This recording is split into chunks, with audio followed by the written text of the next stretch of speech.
Welcome! In front of me I have Polar Vantage V, and I'm gonna show you how to unpair this watch from the iPhone.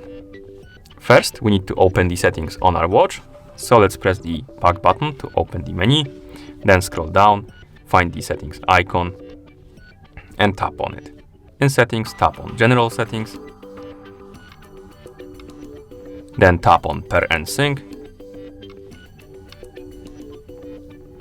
Here, scroll down, tap on Pair Devices, and you should see the name of your phone right here. That's my iPhone. And to unpair it, tap on the name of the phone, tap on the check mark to confirm, like this, and also go to your iPhone, open the settings on it. In settings, tap on Bluetooth, find your Polar Vantage V on the list of devices, tap on the info icon next to it, tap on Forget Device, and tap on Forget Device. And at this point, the watch is unpaired from your iPhone. Thank you for watching. If you found this video helpful, please consider subscribing to our channel and leaving a like on the video.